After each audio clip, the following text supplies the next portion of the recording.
आगे कहा गया है इसमें, जैसे वागदान होने के बाद पति मर जाए। वागदान का मतलब है कि शादी तय हो गई और शादी हुई नहीं, उसके पहले उसका पति मर गया, तो उस समय काल में स्त्री का काम यह है कि या तो वो देवर के साथ शादी करे या फिर नियोग प्रथा के द्वारा देवर से संभोग करा करके पुत्र पैदा करे।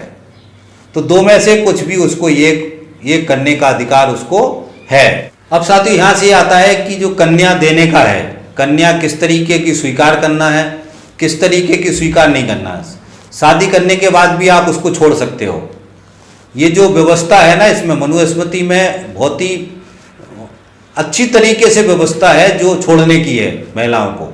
तो उसको समझते हैं कि वो क्या क्या है। कोई स्त्री है, कन्या है, विधवा है, उसका वचन यदि किसी पुरुष को देते हो कि उसका पिता कि हम आपको इस कन्या को देंगे, और नहीं देता, मना कर देता, तो उसको फिर मिथ्या दोष लगता है। आगे कहा गया है कि जो कन्या निंदित हो, रोगड़ी हो, कलंकत हो, छल से अच्छी बता करके लाई गई हो, ऐसी कन्या को स्वीकार कर लेना चाहिए और स्वीकार करने के बाद से फिर उसको त्याग देना चाहिए।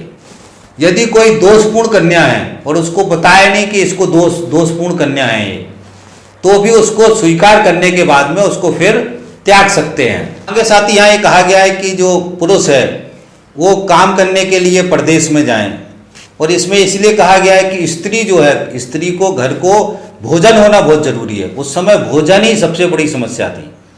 तो यदि भोजन नहीं है तो स्त्री दूषित हो जाती है, भोजन के लिए किसी दूसरे पुरुष के साथ चली जाएगी। इसलिए कहा गया पुरुषों की कि उनकी जिम्मेदारी है कि वो परदेश जहाँ वहाँ से भोजन के लिए कमा के लेके आए, मगर वो उसकी व्यवस्था करें। तो उसके लिए व्यवस्था करने के लिए परदेश जाएं। स्त्री को इंतजार करना चाहिए उस पुरुष का, उसको दूसरे के साथ नहीं जाना चाहिए, उस स्त्री को इंतजार करना चाहिए। इस टाइम में उसको कारीगरी करके, कुछ ऐसा काम करके छोटा मोटा, उससे अपना उसको जीवित रहना चाहिए, उससे उसको अपना घर चलाना। इसके अलावा यदि और दूसरे कामों से गया, रोजी रोटी कमाने गया और वो वापस आया ही नहीं, तो महिला को 3 वर्ष तक इंतजार करना चाहिए।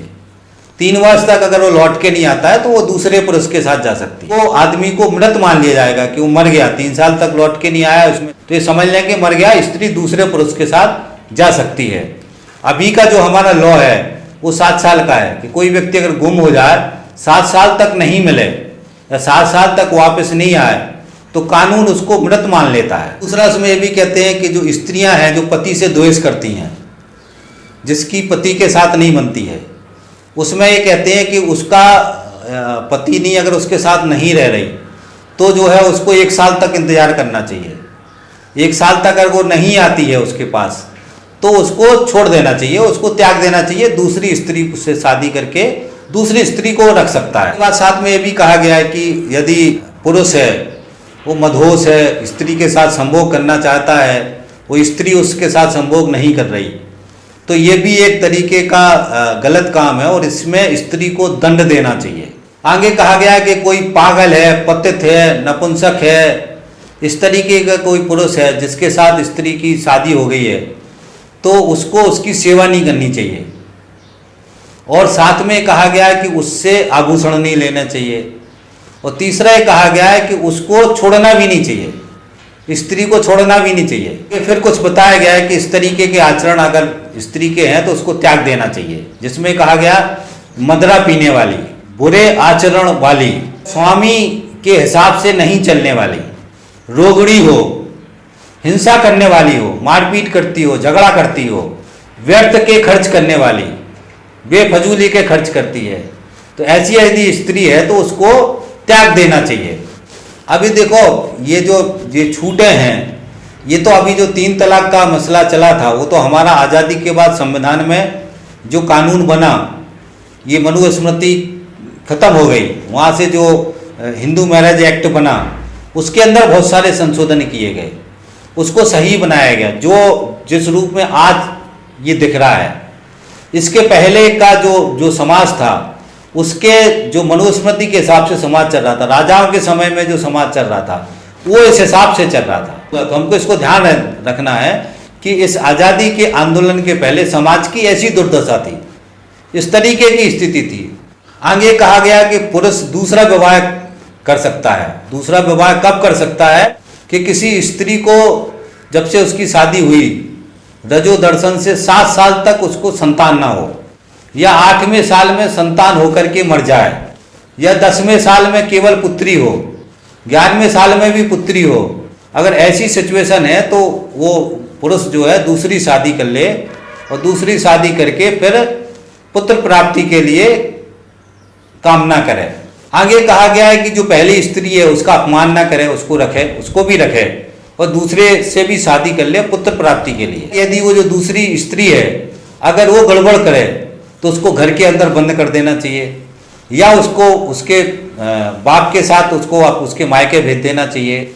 आगे कहा गया कि जो स्त्री पति के मना करने के बाद भी शराब पिए, नाच तमाशा देखने के लिए जाए, तो ऐसी स्त्री को भी दंड देना चाहिए।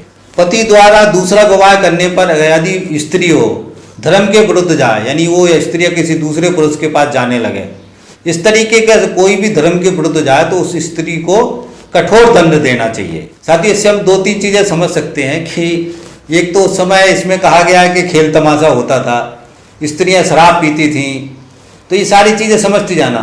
और साथ में ये भी समझ आना कि एक एक पुरुष की कई स्त्रियां थी, और ये भी है इसमें कि कई स्त्रियां थी जिनके कई पुरुष थे। अब साथ ही स्त्रियों के साथ भी कैसा भेदभाव है। आगे इसमें कहा गया है कि यदि कोई एक व्यक्ति है जिसने कोई ब्राह्मण है उदाहरण के लिए, और उसने अपनी एक ब्राह्मण स्त्री से भी शादी की हुई है और एक साथ में क्षत्रिय स्त्री से भी शादी की हुई है, तो उसको जो अधिकार होंगे स्त्री को वो वर्ण क्रम में होंगे। वर्ण क्रम का मतलब ब्राह्मणी को सारे अधिकार होंगे, उसके ऊपर ब्राह्मण के ऊपर पहला अधिकार ब्राह्मणी का है। और साथ में कहा गया है कि ब्राह्मणी जो है उसकी जो सेवा है, शारीरिक सेवा है, उसके साथ सोना है, ये जो है ब्राह्मणी कर सकती है, क्षत्राणी नहीं कर सकती है। तो जिस वर्ण की महिला है उसकी उसी वर्ण के हिसाब से उसको अधिकार मिलेंगे। अगर उसकी 4 महिला है तो चारों को वर्ण के हिसाब से उनके अधिकार होंगे। ये साथ ही इससे भी समझने कि राजाओं की बहुत सारी रानियां होती थी और कई जात की होती थी, कई वर्ण की होती थी, तो उसमें ये जो व्यवस्था थी कि जो ब्राह्मण की जिस वर्ण का राजा है उस वर्ण की जो महिला है या उससे उत्पन्न जो पुत्र है, आगे मैं बताऊंगा, वही प्रमुख है। बाकी जितनी औरतें हैं वो खुशी में रखा हुआ है और उसी के हिसाब से वो औरतों की जिंदगी होगी। आगे कहा गया कि जो पुरुष है, यदि जैसे जो उदाहरण मैंने आपको समझा उसमें अगर ब्राह्मण जो ब्राह्मणनी है उसके साथ ना करके क्षत्राणी के साथ संभोग करता है, उसके साथ सोता है, उससे सेवा करवाता है, तो उसका जो पुत्र पैदा होगा वो चंडाल के समान होगा और उस पुत्र को सारे अधिकार नहीं होंगे। अब ये पुत्रों के बारे में आगे बताऊंगा कि जो क्षत्राणी से पुत्र पैदा होगा और ब्रह्माणी से जो पुत्र पैदा होगा दोनों में फर्क होगा। तो जो ब्रह्माणी से जो पुत्र पैदा होगा वो ब्राह्मण का जो पुत्र वही कहलाएगा। क्षत्राणी से जो पुत्र पैदा होगा भले ही ब्राह्मण ने उसको पैदा किया, उसकी पत्नी है, मगर उस पुत्र का अधिकार ब्राह्मण के पुत्र के अधिकार के बराबर नहीं होगा। आगे शादी के बारे में कहा गया कि यदि कोई बच्ची है जिसकी शादी करना है तो यदि सुजाती है सही तरीके का वर मिल जाता है तो भले ही वो शादी लायक नहीं है तो भी उसकी शादी कर देना चाहिए। अब इसमें जो कन्या के वर के बारे में बताया गया, कन्या आजीवन पिता के घर में रह सकती है बिना शादी किए, पहला। दूसरा ये कहा गया कि जो मूर्ख है, पागल है, इस तरीके का जो जिसमें गुण सही नहीं है उसके साथ शादी स्त्री को नहीं करनी चाहिए।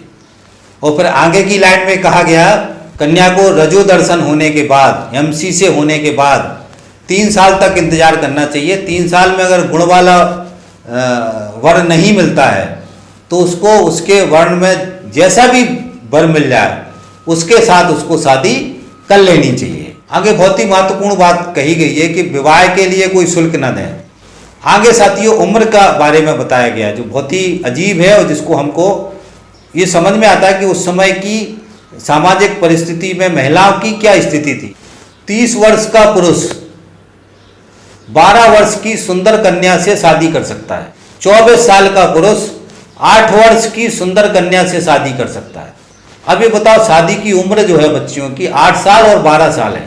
इसलिए मनुस्मृति को मानने वाले कहते हैं कि कन्या जो लड़कियों की आज के समय में 18 साल की उम्र है, 18 साल की उम्र को घटा के 16 साल कर देना चाहिए। उनके हिसाब से 16 साल भी विवाह के लिए ठीक उम्र होती है लड़की की, और 16 साल में लड़की संभोग करने लायक भी होती है, उसको कोई समस्या नहीं होती है। इसीलिए उसको 18 से 16 करना चाहते हैं, क्योंकि ये इनके हिसाब से मनुस्मृति के जो उनके हिसाब से 12 साल की कन्या और 8 साल की कन्या भी विवाह के योग्य है। ये एक सोच है, मानसिकता है, जिसको हमको ध्यान रखने की जरूरत है। अब साथियों, आगे जो चर्चा हो रही है वो संपत्ति के बंटवारे के ऊपर हो रही है, और संपत्ति के बंटवारे की बहुत ही विस्तारित चर्चा है, बहुत ही बड़ी चर्चा है। इसके जो मुख्य तथ्य हैं वो मैं आपके सामने रखूंगा, क्योंकि आज के समय में इसमें बहुत लंबा चर्चा करने का जरूरत नहीं, मगर इसमें पुत्रों वाला जो वर्णन है वो मैं आपको थोड़ा विस्तार पूर्वक बताऊंगा, ताकि आप उस बात को समझ सकें। तो साथियों, इसमें ये कहा गया संपत्ति में कि जो बड़ा भाई है, ज्येष्ठ पुत्र है, वो जो है पिता तुल्य है। और दूसरा इसमें कहा गया है कि संपत्ति जो है, पैतृक संपत्ति जो माता पिता की है, वो जब माता पिता दोनों खत्म हो जाएं उसके बाद ही उस संपत्ति को बांटना चाहिए। और बांटने का एक फार्मूला बताया गया है इसमें, वो मैं आपको बता देता हूँ। इसमें कहा गया है कि जो संपूर्ण संपत्ति है उसका 20वां भाग ज्येष्ठ पुत्र को देना है। इसमें साथियों जो बंटवारा है वो अलग अलग भाइयों में अलग अलग है, और साथ में ये कहा गया है कि जो बड़ा भाई है उसकी जिम्मेदारी ज़्यादा है, और मेरे को समझ में आता है कि उसकी लाइफ भी ज़्यादा निकल जाती है। इस तरीके से कुछ है कि जो बड़ा भाई है उसको जो प्रमुख चीज़ है वो बड़े भाई को देना है। इस तरीके से इसमें बंटवारा, इसलिए कहा गया जो भी संपत्ति है उसका 20वां हिस्सा, और जो अच्छे जानवर हैं उसमें से अच्छा जानवर, जो भी अच्छी वस्तु है उसमें से अच्छी वस्तु ये ज्येष्ठ पुत्र को देना चाहिए। ज्येष्ठ पुत्र को जो दिया है उसका आधा हिस्सा मंझले भाई को देना चाहिए, और जो मंझले भाई को दिया है उसका आधा हिस्सा सबसे छोटे भाई को देना चाहिए। उसके अलावा फिर जो संपत्ति बचती है वो सब में बराबर बांट देना चाहिए। ये है इसका फार्मूला। उसके साथ में साथियों बहनों के बारे में कहा गया कि बहनों की यदि शादी नहीं हुई है तो एक एक भाग बहन को भी देना है, और बहनों की शादी हो गई है तो फिर कोई बात नहीं है। तो ये फार्मूला है साथी जो इसके अंदर लिखा हुआ है। अब साथियों वो जातियों के हिसाब से जो है बंटवारा, अब आगे कहा गया जो संपत्ति का बंटवारा है उसी में कहा गया है कि यदि ये कोई ब्राह्मण है जिसकी 4 पत्नी हैं, एक ब्राह्मण है, एक क्षत्रिय है, एक वैश्य और एक शूद्र है, क्योंकि ब्राह्मणों को तो सबसे शादी करने का अधिकार है। तो ब्राह्मण की 4 पत्नियां हैं और 4 पत्नियों के 4 बच्चे हैं, तो अब संपत्ति का बंटवारा कैसे होगा? आगे कहा गया है कि जो सुजातीय स्त्री है उसका जो पुत्र है उसको जो वस्तुएं हैं, सब वस्तुओं में से जो श्रेष्ठ वस्तु है वो पहले उसको देना चाहिए। जो सुजातीय पत्नी है, जैसे ब्राह्मण है तो उसकी जो ब्राह्मणी है उसका जो पुत्र है तो उसको जो प्रमुख चीज है वो उसको देना चाहिए। उसके बाद बाकी संपत्ति बांटनी चाहिए। जो संपूर्ण धन है, जैसे संपूर्ण धन मान के चलो 10 है तो 10 में से 4 भाग ब्राह्मण पुत्र को देना है, और 3 भाग जो है जो छत्राणी है उसके पुत्र को देना है, और 2 भाग जो है जो वैश्य की जो वैश्य है, जो स्त्री उसका जो पुत्र है उसको 2 भाग देना है, और शूद्र का जो पत्नी है उसका जो पुत्र है उसको 1 भाग देना है, 10वां हिस्सा। आगे इसमें यह भी कहा गया है कि भले ही जो उच्च जाति की जो स्त्रियां उनको पुत्र ना भी हों तो भी शूद्र को जो पुत्र है उसको 10वां हिस्सा ही देना है, बाकी की संपत्ति नहीं देना है। जो नीच जाति है उसको संपत्ति, उसके पुत्र को संपत्ति नहीं देना है। जो उच्च जाति है, जातियों के हिसाब से भी संपत्ति का बंटवारा है, और ऊपर की जो जाति की जो उसकी बीवियां हैं उनके जो पुत्र हैं उनको ज़्यादा संपत्ति मिलेगी। इस तरीके का संपत्ति का डिवाइडेशन भी जातियों के आधार पर है, जो इसमें बहुत अच्छी तरीके से वर्णित है। जो शूद्र पुरुष है उसको जो ऊपर की स्त्री हैं, वैश्य, क्षत्रिय और ब्राह्मण, इनकी स्त्रियों के साथ उसको शादी नहीं करना चाहिए। किसको? शूद्र को। तो शूद्र को शादी शूद्र में ही करना है, तो उसके 100 पुत्र भी पैदा हों तो सब में बराबर उसको बांटना है। आगे साथ ही पुत्रों का इसमें डिवाइडेशन है, जो इसमें कहा गया कि जो मनु ने बताया, मनु ने बहुत ताकत के तरीके से 12 प्रकार के पुत्र कहे हैं, और 12 पुत्र में 6 पुत्र जो है पुत्र सगोत्र और दायभागी हैं और बांधव हैं। दायभागी और बांधव का अर्थ समझना है। दायभागी का मतलब है कि जो पैतृक संपत्ति है उसका लेने का उनको अधिकार है, और बांधव का मतलब ये भाई बंधु है। भाई बंधु मतलब जो अभी मैं समझाऊंगा तो समझ में आएगा। इसका इतना ही समझ लो कि बांधव का मतलब भाई बंधु है, और दायभागी का मतलब है कि उसकी पैतृक संपत्ति लेने का इनको अधिकार है। तो इस तरीके की जो 6 पुत्र हैं वो दायभागी हैं और बांधव हैं। बाकी के जो 6 पुत्र हैं वो खाली बांधव हैं, वो दायभागी नहीं है, खाली बांधव हैं। तो इस तरीके से 12 प्रकार के पुत्रों का वर्णन इसमें किया गया। इससे साथियों एक चीज़ और समझनी है कि हमको समझना कि समाज में किस तरीके की परिस्थितियां थी और किस तरीके का पुत्र पैदा करने का जो है इलाव था। वो आप उस सिचुएशन को आप इस सारी चर्चा से समझना है कि उस समय कैसी परिस्थिति थी कि 12 प्रकार के पुत्र थे जो मान्य किए गए।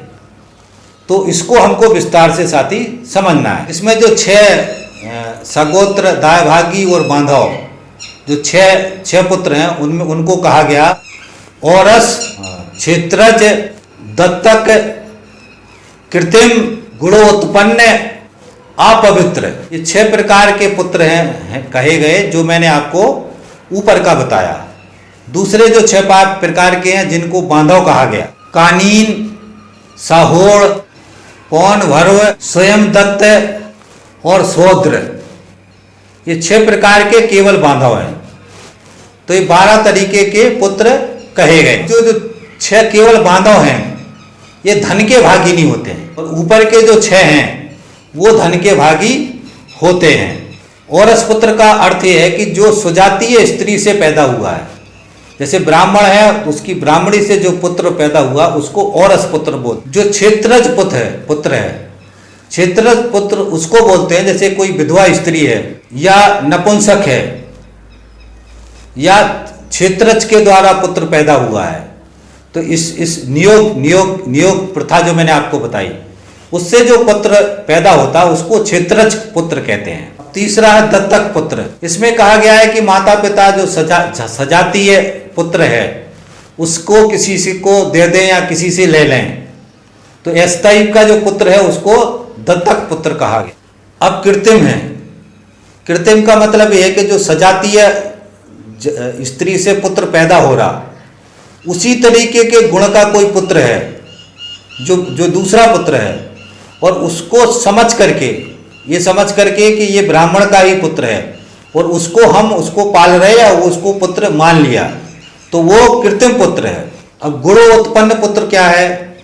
इसमें कहा है कोई स्त्री है जिसको गर्भ ठहर गया किसी से, सवर्णों ने गर्भ ठहरा दिया, इस तरीके से लिखा है उसमें। स्त्री में सवर्णी जाड़ से पुत्र पैदा हो गया और उसको पता ही नहीं है कि ये किसका पुत्र है, उस स्त्री को पता नहीं है किसका पुत्र है, तो पुत्र जो है उसी का माना जाएगा, उसी स्त्री का पुत्र माना जाएगा, और ऐसे पुत्र को जो है गुणोत्पन्न पुत्र कहते हैं। आगे कहा गया अपवित्र पुत्र। ये वो पुत्र है कि माता पिता या दोनों में से एक अपने बच्चे का पालन पोषण करने को मना कर दें, किसी दूसरे को दे दें, और दूसरा उसका पालन पोषण करे, तो उसको अपवित्र पुत्र कहते हैं। अब साहोड़ पुत्र। साहोड़ पुत्र वो है जो कोई पुरुष किसी स्त्री से शादी करता है और जानता है और नहीं भी जानता है कि शादी के पहले वो स्त्री जो है वो गर्भवती है, तो शादी करके घर लाया, उसके बाद वो बच्चा हुआ, तो जो बच्चा पैदा हो, शादी के पहले जो गर्भ ठहर के जो बच्चा पैदा होता है उसको साहोड़ पुत्र बोलते हैं।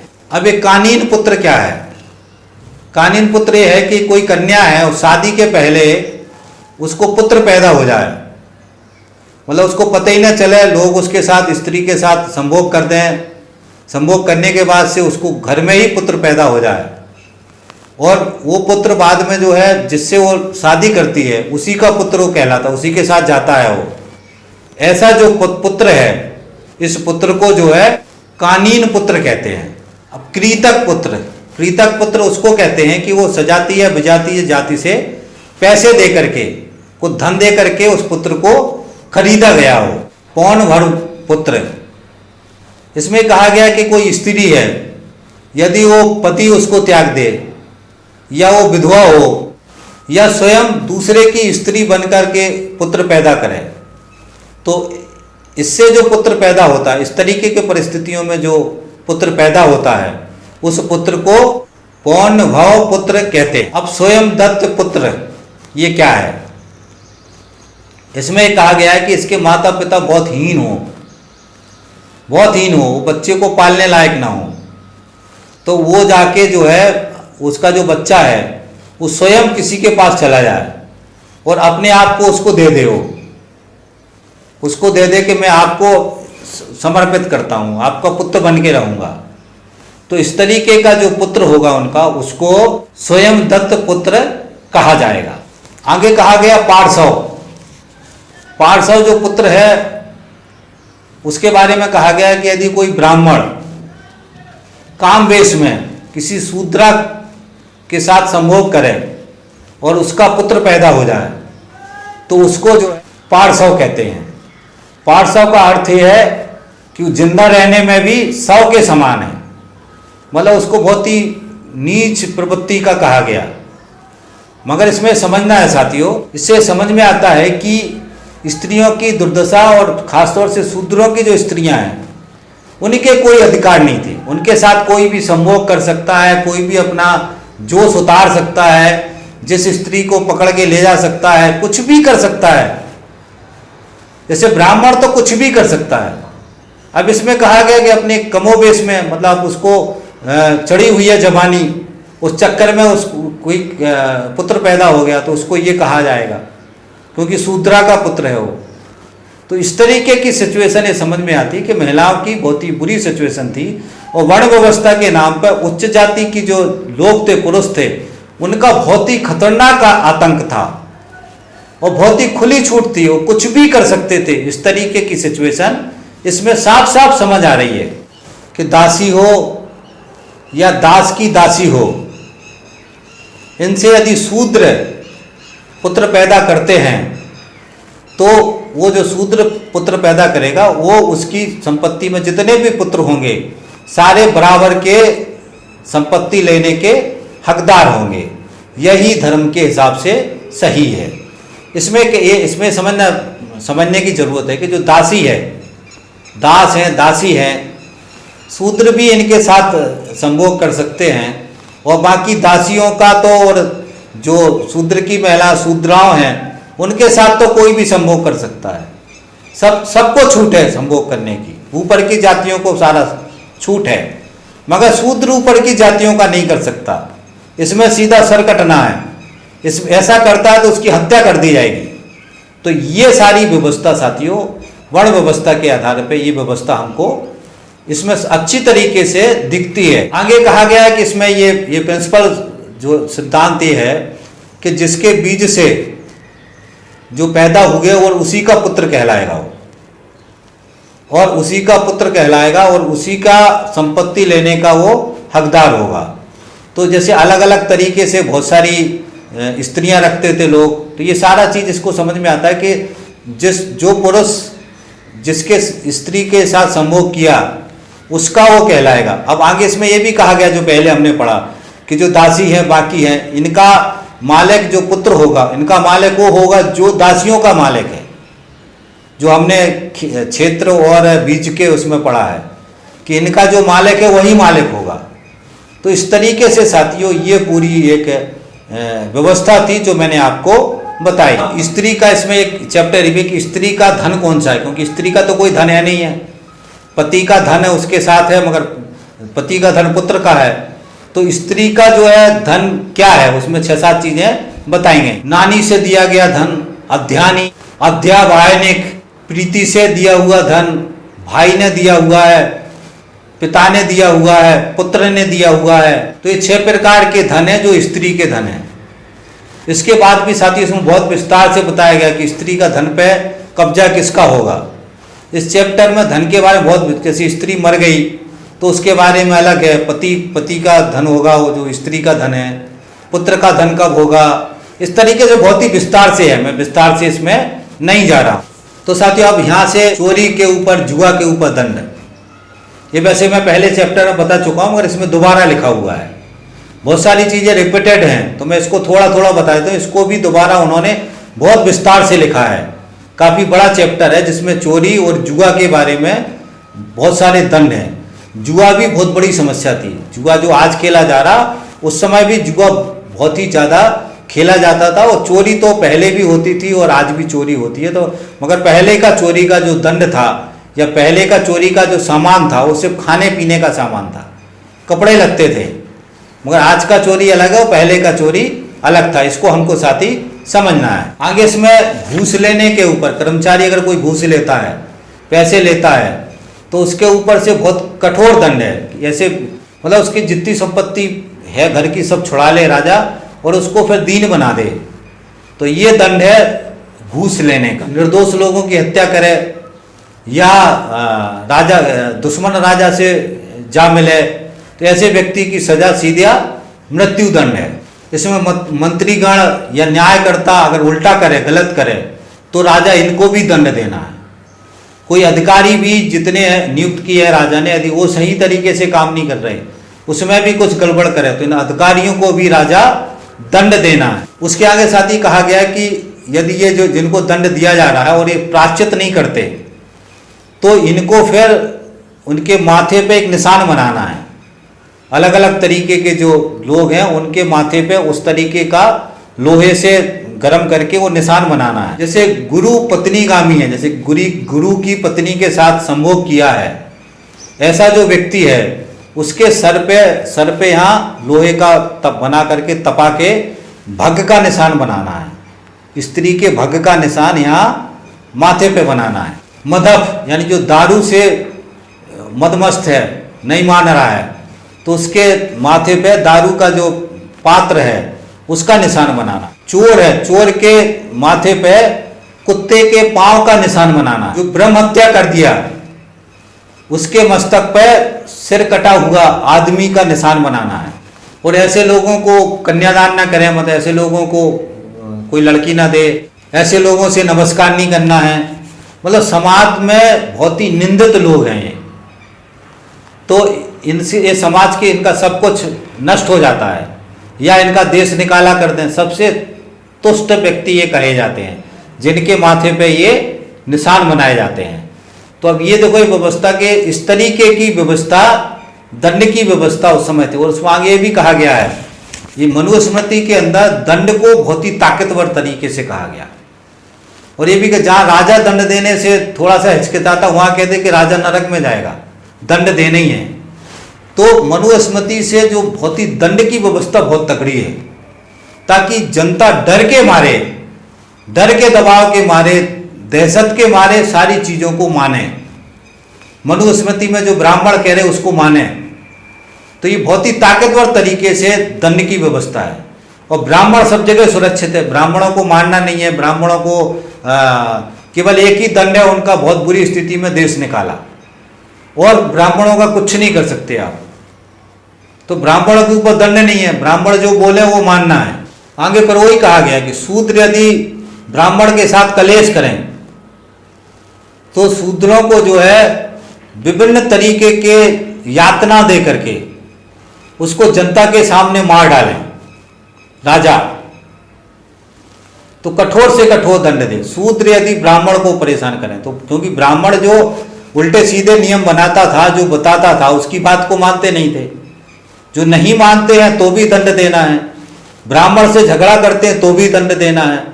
तो ब्राह्मण से झगड़ा आदमी परेशान होकर कर रहे थे शूद्र, तो इसीलिए इस तरीके से कड़क दंड ब्राह्मणों ने राजा को देने के लिए कहा कि जनता को कड़क से कड़क दंड दो, ताकि जनता भय के मारे, डर के मारे ये सारी जो हम कह रहे हैं इसको स्वीकार करे। आगे भी कहा कि कोई ब्राह्मण यदि ब्राह्मण को कोई व्यक्ति परेशान करता है तो उसको भी कठोर दंड दो। इसके बाद साथ ही गुप्तचरों के बारे में बताया है कि शूद्रों को अपना काम करना है, शूद्रों का काम सेवा करना है, ब्राह्मण क्षत्रिय वैश्य की सेवा करना है, सही तरीके से सेवा करता है, अपने धर्म का पालन करता है तो स्वर्ग में जाता है, समाज में उसकी वाहवाही होती है।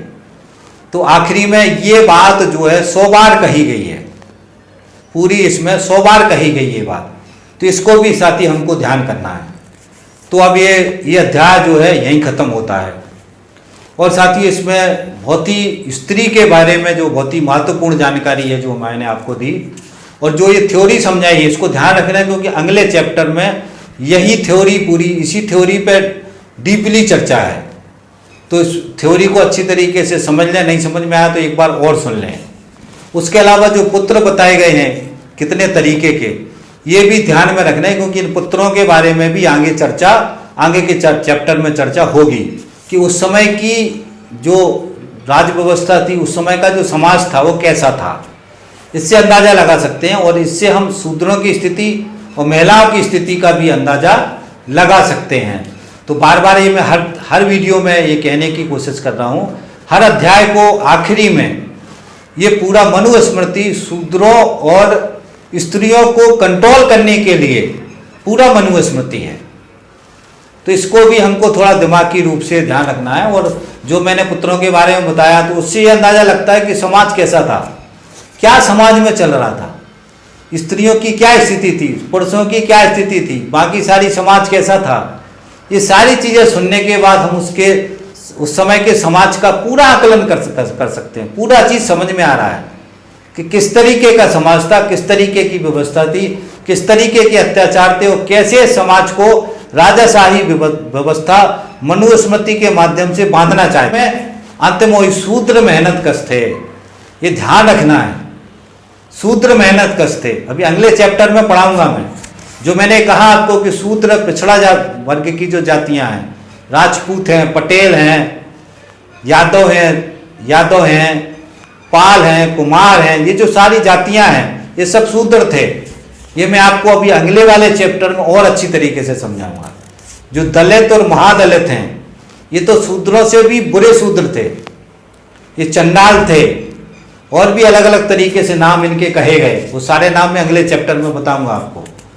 तो जो बीच की जातियां थी, पिछड़ा वर्ग, ये शूद्र थी। और जो दलित हैं आज की तारीख महादलित हैं, वो शूद्रों से भी बुरे शूद्र थे। वो क्या थे वो मैं आपको अगले चैप्टर में बताऊंगा। तो बहुत ही मजा आएगा साथियों, दोनों तीनों वीडियो ध्यान से सुने, 2-2 बार सुने, ताकि सारी स्थिति को आप समझ सकें। और मैं यहाँ से थोड़ा सा डीपली पढ़ा रहा हूँ, बहुत सारी चीज़ें कवर कर रहा हूँ, थोड़ा वीडियो बड़े हो रहे हैं ताकि आपको ज़्यादा से ज़्यादा जानकारी आपको मिल सके, इसकी कोशिश मैं कर रहा हूँ साथियों। तो अब इस वीडियो में हम इस 9वें अध्याय को अब यहीं ख़त्म करते हैं। वो आपसे मेरा अपील है कि इस अध्याय के सारे वीडियो सुनें, इसके अलावा मनुस्मृति के सारे वीडियो सुनें, उसके आगे आप पूरा हमारी दर्शन सीरीज के सारे वीडियो सुनें, तो बहुत मज़ा आएगा साथियों। समय निकाल के सुने, उनको अलग अलग करके निरंतर सुने, तो आपको सारी जानकारी होगी। और आपसे ये भी अपील कर रहा हूँ मैं कि हमारी सीरीज के जो वीडियो उनको शेयर करवाने में सहयोग करें। हमारे चैनल को सब्सक्राइब नहीं किया तो चैनल को सब्सक्राइब कर लें, ताकि हम ये सारी बात पूरी जनता में हम पहुंचा सकें।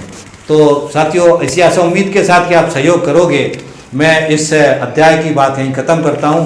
थैंक यू साथी, धन्यवाद, थैंक्स, मिलते हैं।